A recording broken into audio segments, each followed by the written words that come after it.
Gear Patrol calls their new dive watch the best sub-$500 dive watch. Full stop. Men's Health rated them as the most stylish solar watch in the game. Who are we talking about? It's Movement.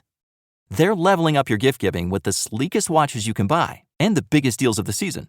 Shop 30 to 50% off Movement's innovative California clean watches, jewelry, and accessories with fast free shipping and returns now at mvmt.com. That's mvmt.com. Hi, friends, and welcome to the Potted Together podcast, the first episode, our maiden voyage. My name is Adam, and I'm one of the hosts of the podcast, and I just wanted to pop on here quick to welcome you and also let you know that we are going to be focusing our energy on providing the best listener experience possible. So with that, we have decided to not do a video portion of this podcast and solely do an audio version. Our YouTube channel, Potted Together, will house our collaboration videos for the future, as well as supporting content for this podcast. Again, we are so happy to have you here, and I really hope you enjoy this first episode of the Potted Together podcast.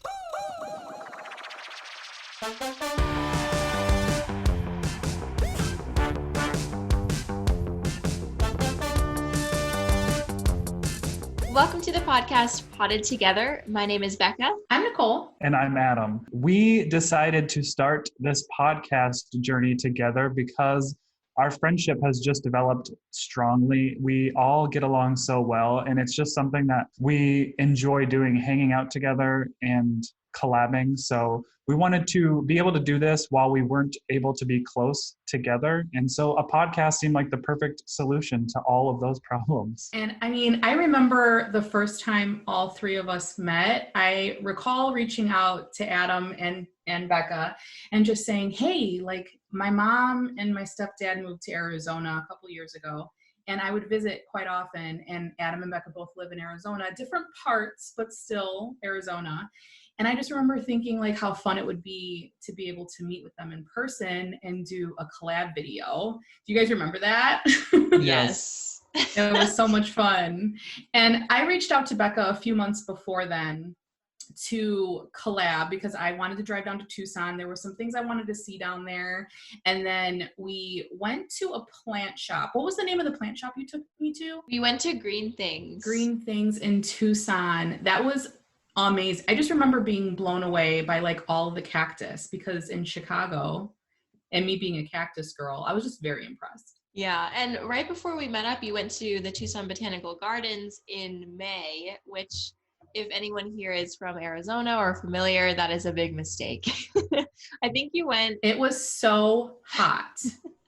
Yeah, you went midday as well, which does not help. Yeah, so you were probably laughing like, oh yeah, she'll get it. She'll get it.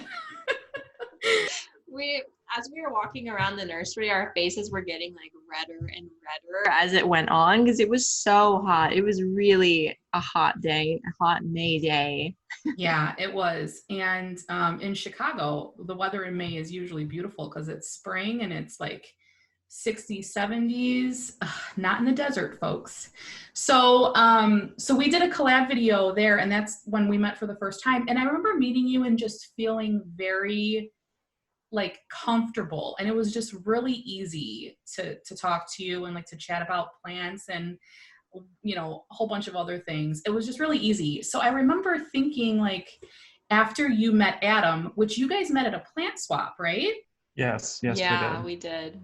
Yeah, that plant swap was my first ever plant swap, and it was my first ever time like getting out in public when like just shortly after I moved to Arizona. I think I had only been here for maybe not even a month, and I was DMing Becca and I was like, are you going to come to this plant swap? Because I just wanted to know that I could see a familiar face. And that plant swap was just, it was good. It was the first time I met Becca, and I was like trying not to like scare her by like attaching myself to her, but I wanted to. And she was a very comforting, which would have been fine. She was very comforting for me too, because I was in a new place with all new people, and it was a familiar face. And so instantly I just felt like she was a good soul, a good person to like, I don't know. There was a connection. There was a connection. I felt the same connection with both Adam and Nicole when we first met. I mean, with Nicole, she just has like a mama bear energy. Like she just is so comforting to be around, and she's such a good listener, and she will fight to the death for you, which is amazing.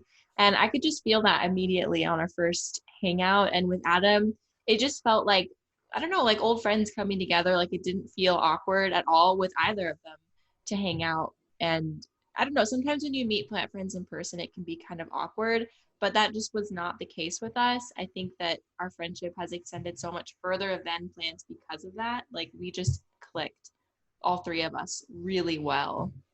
Yeah, for sure. And that's when we first all met together was the first time I met Adam, actually. I remember you guys came to my mom's house to do a video collab. And I remember answering the door and thinking, oh my gosh, he's way taller in person than he looks on screen. And I thought, wow, she's way shorter in person. Because she's got, but like Nicole, you have such a big personality that like, I don't know why I didn't expect you to be some towering individual, but you were like, you know, just a little cute pocket, Nicole. Yeah, and I was nervous. I was nervous to meet both of you and like to do the collab. And after I met you guys, it just felt so easy. And it was like, I think we talked for like an hour or an hour and a half before we even started recording. Like it was just so simple and so comforting. And I was like, okay, this is going to be easy. I agree. And we spent basically that entire day together. Not even basically, I think from like 10 a.m. to 10 p.m., 12 full hours of hanging out and filming. And it did not even feel like that. And that's how every other time has felt as well. I mean, we've seen each other, 5 or 6 times after that. And it feels like getting together with old friends every single time. It's the best. Yeah. I mean, me and Adam just recently, earlier this year, took a couple road trips together down to Tucson to visit Becca. And it's just like some of the most fun times that I remember about even being in Arizona. So I'm just so thankful for, you know, meeting you guys and like my parents moving to Arizona, because who knows if any of this would have happened if they didn't. So shout out to Mama Queen Leaves and Ted. And yes, I'm so thankful that like we were able to meet up and do that and put our fears aside and meet each other. Nicole is our resident Enneagram number 3, and she's actually the one who had got us all together for that first time. So it was funny. Nicole and Becca met at the beginning of like 2019, I think. And I remember watching those videos on YouTube and being so jealous about it. Then Becca and I met in July of 2019. And then I think we filmed our first collab in September or October of that same year. But that collab came together because Nicole was like her number 3 Uber planner, and she got us together, and it's just been great. Like, so I am an Enneagram number 4, and so is Becca. Planning is definitely not my strong suit. I'm a wing 5. So deadlines stress me out and commitment stresses me out. But Nicole, she keeps it together. She keeps us together. So it's definitely awesome to like have our dynamic working together. I stress you out. I know I stress you out. I'm like, hey guys, what are you doing in 3.5 months from today's date at 5 p.m.? And Adam's like, stop. And my wing 3 is like flipping through my bullet journal. Like I'm like, oh, let's see. I have it planned. I know exactly what I'm doing. So I like planning too, but Nicole is a different breed of planning and like achieving, and she's just like a classic 3. What's your wing, Nicole? Actually, no. I think your wing is a 2, right? I think so. I think I was a 3 wing too, but I didn't look into 2s very much. Do you guys know much about 2s? 2s are like really, 2s are the people that are like very selfless. Like they're like selfless servants. Like that's the only way that I can describe them. Like they will do anything for anyone. They will put other people's well-being before their own, you know, in like not good cases, but just generally like really giving, kind, always think about other people first type of people. And I think that actually this is a statistic that I cannot back up with research, but I think that I heard this somewhere. But type 2s, the type 2 is the most common type because that is the type of person that people want to be. And they will see, you know how we see ourselves better than we actually are? That is like the most common not self-diagnosed, self-reported Enneagram, because that is the person that people want to be and is usually not the person that we naturally are. So You definitely are a wing too. If that is not officially your wing, I see that. Adam, what do you think? Yeah, I agree. Nicole is she is a fierce supporter and the most selfless person. Oh my So God, you guys, you're gonna make me cry. Stop. I concur. It's true. Well, okay, so now that we have talked about our personalities, who we are, how we met, I think that we should talk about who we are in the plant community, and because that's a big part of how we met and like why we have this big common interest. So Nicole, since we're talking about you, why don't you tell us about you and your place in the plant community? Where do you hang your hat here in the plant community? Yeah, pretty high. No, I'm just kidding. So I actually, a lot of people think or ask me like, how long have you been into plants? Like you have such a great collection. And I'm like, thanks, but just about 1.5 years actually, because I was not always into plants. And I feel like every plant I got, maybe in my early adulthood life, I literally killed. I don't know if it was neglect. I swore I tried to keep plants alive, but I just couldn't. I don't know if it was the plants I was buying. I don't know. But I really wasn't into plants until I started watching PlantTube. I watched quite a few plant tubers and I started getting into plants about 2 years ago now. I got a donkey tail succulent. That's my OG donkey tail succulent. If you're coming here from my channel, then you might know about it. But it survived. And anybody knows if you can keep a donkey tail alive, I think that you have a little bit of hope for yourself, I feel. I don't know. Maybe that's just me. So I kept it alive for a few years before I started watching PlantTube. And then I was like, okay, I could do this. Like, this is still alive. It's still growing. It's made it through like 2 house moves. I think we're good. I think we're good to go. So I started getting just a couple more plants and then I started watching PlantTube and my husband started watching like my love for plants get bigger and bigger. And he actually grew up in a house full of plants. Like his mom had a bunch of plants. His grandma had a bunch of plants. So he was like, I could totally get behind this. And he saw me watching people on YouTube and other than a few plant channels, I never watched YouTube. I would pop on YouTube if I needed to learn how to like fix something or I needed like a tutorial on how to do something. So I didn't really watch it. And he was a big advocate of YouTube and he was like, you should start your own YouTube channel. And I was like, what? I never liked being really on camera. I'm a photographer, so I'm always behind the camera.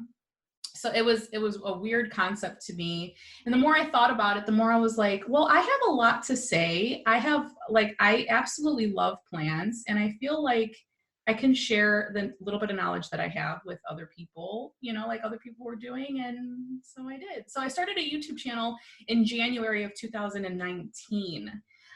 So recently, just a few months ago, hit my 1 year and I am just completely blown away by the plant community. I mean, aside from you two, there's so many wonderful people in the plant community that have answered my questions along the way or helped me with like some research on a plant. And it's an incredible community to be a part of. And I'm just super excited to be here. That is beautiful. What a beautiful summary of your plant life experience. We started YouTube 15 days apart, I think, right? Yeah, we did. That's crazy. So, and we connected pretty early on in both of our YouTube careers. And it's been really awesome, like growing together and seeing, I don't know, just like our audiences be so similar. And I don't know, it's like the best. So, okay, well, before I get too far into that, we need to hear from Adam because, of course, we got to hear from Adam. Yeah, let's hear it. Unlike other people, I didn't grow up with plants in the house. Like my family didn't have house plants. It was never really a thing, but nature was always comforting to me. Like being out in the woods, being in the mountains, just like being outside was like my centering. And I don't know, I'm sure I could just like say it's because nature is so stable and my environment growing up was not very stable. So I just always had this connection with nature, but houseplants came into my life because I I'm a self-proclaimed serial hobbyist. At one point, I made chainmail jewelry. Another point, I started like figuring out how to edit and film videos, which is one of my biggest passions. You can kind of see behind me here, I have some macrame. And that's kind of how I started getting into plants, because after the chainmail, after the video editing, I learned how to do macrame. And so when I made all these plant hangers, I needed plants to put in them. So then I started getting plants for the plant hangers and then having to try to figure out how to care for those plants, which then led me to plant YouTube, because that's how I learned how to do everything. I learned how to do chainmail through YouTube. I learned how to edit and film videos through YouTube. Like that to me is something that I really enjoy, is like self-teaching myself how to do things. So that led to my plant obsession, my plant solution. But there's kind of a secondary benefit to plants with me, because there was in a time in my life where I didn't have a lot of community. I was coming to terms with my sexuality. I was coming to terms with me as a human on this earth and like the situation I was in. And so plants were like this therapy for me that I could just delve into. And plant Instagram and plant YouTube became this community when I felt so alone. Like I had a community, and it's something I'll always cherish about this, because I moved across the country and I already had friends in Arizona that I knew from Instagram because of the plant world. So it's helped me not to feel alone in the world. And it was comforting. So it's a big reason why I kind of like promote like representation matters, because I could see myself in people when I started my plant journey, and it made me feel more comfortable with my own self. I think that's so beautiful. What a lovely way that plants have, like, I don't know, infiltrated your life in such a lovely way and brought you closer to community. Oh, the plant community is so great. I love community. I love the community aspect of the plant community. Oh God, how many times can I say community? Yeah. It's just, I don't know, that's so special. Thank you for sharing that, Adam. That was lovely. Yeah. And now let's hear from you. Yeah, I suppose I'll bring up the rear here. Make their Christmas unforgettable with Goat Guns. Looking for the perfect gift for your husband or man who is a gun lover? Look no further. Goat Guns are the greatest gift of all time miniature gun models. They are the perfect blend of quality and detail. From pistols to rifles, there's a Goat Gun for every collector, history buff, or gamer. Whether for display or for a fun collecting hobby, Goat Guns will bring joy and excitement to him. Surprise your loved ones this Christmas with a Goat Gun, the ultimate gift that won't disappoint. Shop at goatguns.com. So for me, nature has always been a part of my life. I've always been interested in nature. I grew up in Tucson, Arizona, which is not the traditional type of nature beauty. I grew up thinking that I lived in a really ugly, terrible place.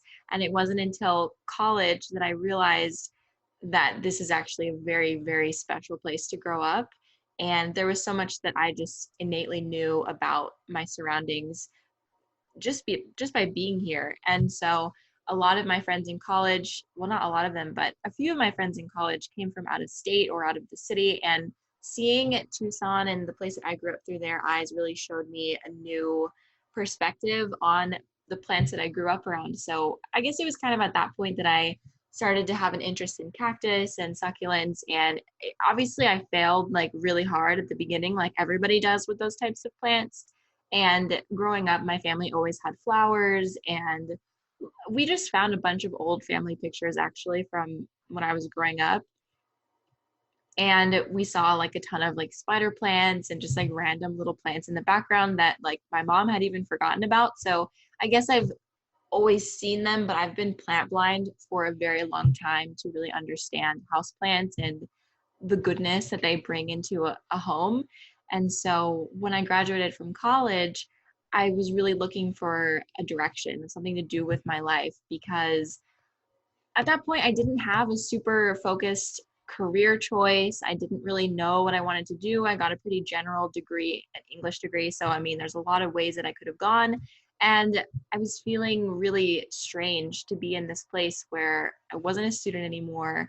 I didn't have 6 roommates anymore, and my life was just changing a lot. And so similarly to Adam, plants came at a really big transitional phase in my life. And I just started collecting. I actually got a big basil plant and kept that alive for a really long time. Actually, I'm very proud of that even still. And then after that, I got a rubber tree, and then from there it just started growing and growing. And finding the success that I did was, it was a lot of research and looking and observing, and from there I kind of like found a new way to become a student and continue learning, because I love learning. um, yeah, I am also a bit of a serial hobbyist, so I have a lot of different hobbies and things that I do to keep myself occupied, and plants just really fit in so well to keep me occupied during a time when I was very stagnant, or I felt very stagnant in my life. So that is where plants came in, and I decided to start my YouTube channel because I am so obsessed with YouTube. It's a little embarrassing. I don't really watch TV or movies that much anymore because I have so many people on YouTube that I just love. It's like reality TV, but actually like real. I mean, well, actually, it's still not even that real because people don't show like fighting and stuff, but I just found it really refreshing to watch people. And that's pretty much the reason why I started my channel, was because I wanted to share my experiences and be a part of that. And I wanted to be a YouTuber. So I didn't have big expectations of what it would become. I just wanted to create videos. And I think all three of us are really surprised at what came of our channels, right? Would we agree? Yes, very. Yeah, I remember starting my channel just because I knew, like, I had knowledge of video work and editing, and I was like, well, like, I can talk about plants and I can make videos, which was something I was excited about. But I remember when I had like my first subscriber, and I didn't tell my family or friends about me starting a YouTube. And I was like, oh my gosh, there's a stranger in the world that like watched my video and wanted to subscribe to my channel. And then I just like, that keeps going, and it keeps going to this day. Like, I am just so blown away that like people want to be on this journey with little old me. I cannot believe like just how many people are interested in plants. Like, if you would have asked me 2 years ago if the plant community was an actual thing, like I would be like, no, like gardening, I don't know, because when people think of plants, well, not anymore, but before, when people think of plants, they think of like outdoor plants and like gardening, and there are a few of those channels that I absolutely love, but I just never knew that so many people were into houseplants, that are into houseplants. And can we just talk about like both of your YouTube channels and how much you've grown over the past year? I mean, Adam, you just reached over 10,000 subscribers on your YouTube channel. I mean, that's absolutely incredible. Yeah, it's crazy. It's crazy. But also you, Nicole, like, you're blasting through 7K up to 8. Yes, I know. I mean, it still blows my mind to this day that like over 7,000 people, that's pretty much where I'm at with my channel, actually took time to like click subscribe because they had an interest in what I was saying. I mean, it just blows my mind. And Becca just recently knocked out over 30,000 subscribers on your, I mean, in a year. Becca, you could fill a few arenas. I know. Oh, it's so weird. If I think about it too much, I get very overwhelmed. It's so cool. It's so cool. It's so much fun. And I think I think that we're only going to just keep going up from here, and building this community is definitely, I think I could speak for you too as well, that the best part of this YouTube journey is building the community that we have. So, which makes this podcast even more fun. Yeah, absolutely. And something that I was going to say earlier that I paused and did not say yet was, a lot of our audiences are very similar. Like, we have a lot of the same subscribers. So whenever us three go live together, or we post a video together, or we even just mention each other in a video, like, we have people in the comments like, I love you guys, which is so sweet that people like see our friendship and love seeing us together and enjoy hanging out with us, because we love hanging out. So I really hope that this podcast is just like a continuation of all of those hangouts and those conversations that usually don't get recorded because, when we're on camera, we're like turned on. No, we're not turned on. Edit that out. Leave it in, Adam.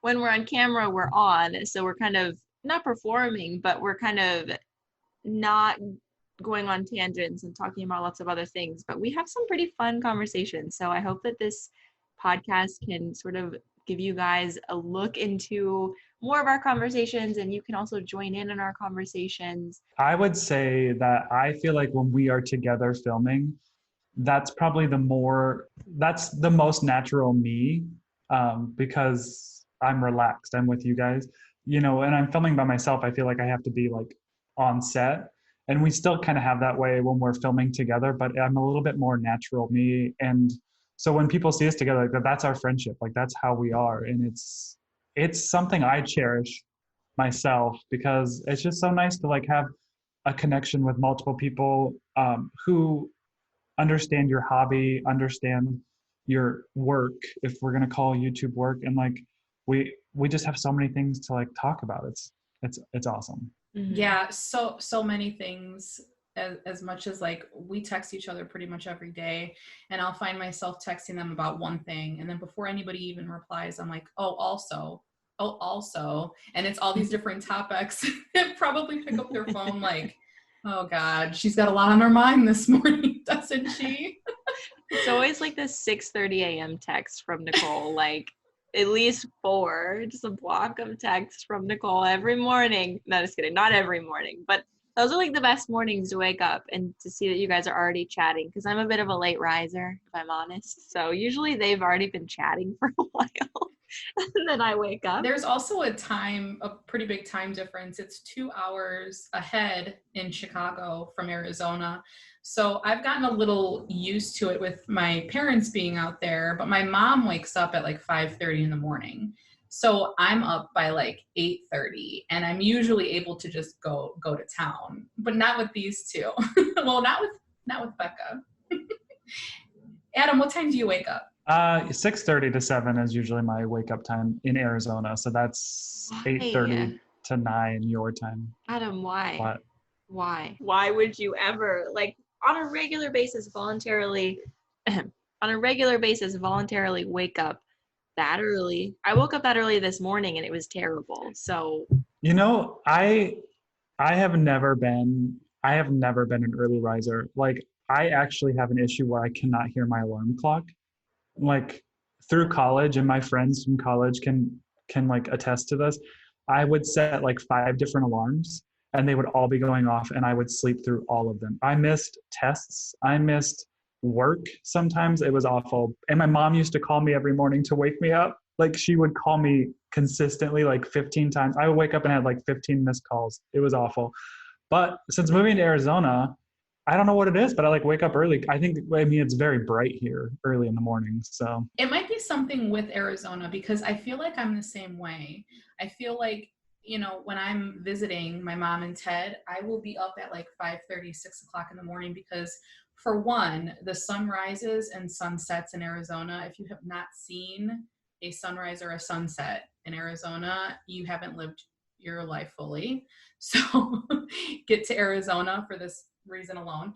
But just something about, drinking some coffee on my mom's patio early in the morning and then having this entire day. I just feel like if I sleep too late, I'm sleeping the day away out there, but not here. I don't care to wake up late here. But then you could like stay up so much later, when everyone else is asleep. That's like, my mom was the same way. She would stay up so much later than us kids and just like hang out alone. And I feel like I'm like that. Like Daniel and Leo will go to bed and I'm like up until sometimes 2 a.m. I don't want to do that. That's usually when time gets away from me, but it's just like so nice to be alone. So maybe people get that in the morning too, but I will never. Actually, I can't say never, but probably not. You did today. I did today, I think, because I'm still on Central Time.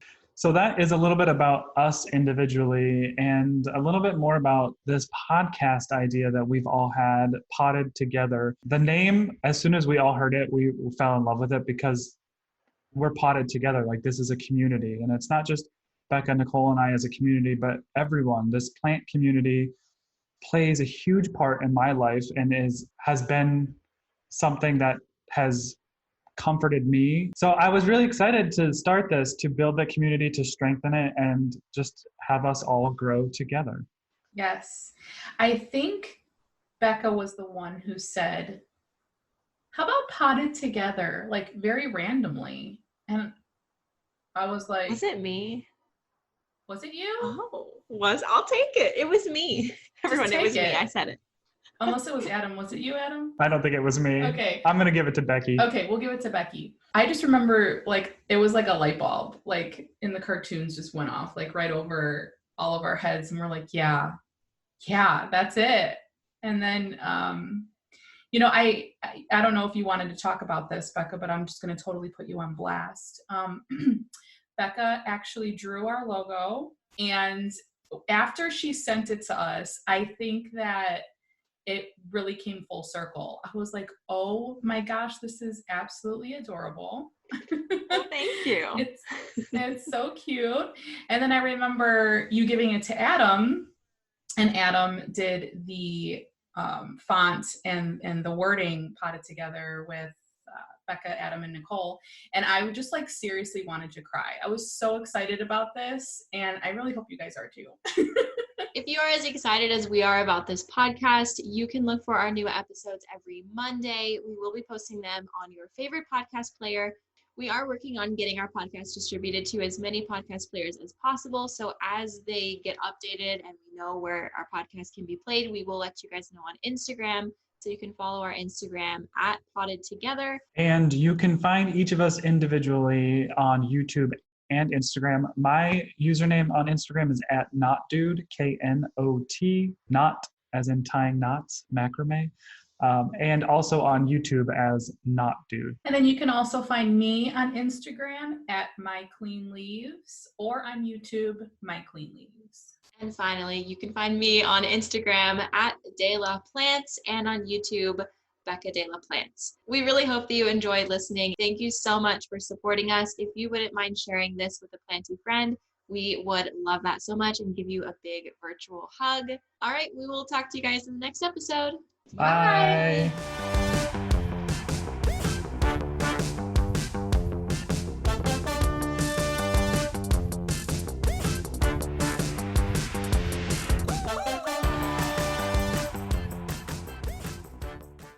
Gear Patrol calls their new dive watch the best sub-$500 dive watch. Full stop. Men's Health rated them as the most stylish solar watch in the game. Who are we talking about? It's Movement. They're leveling up your gift giving with the sleekest watches you can buy and the biggest deals of the season. Shop 30 to 50% off Movement's innovative California clean watches, jewelry, and accessories with fast free shipping and returns now at MVMT.com. That's MVMT.com.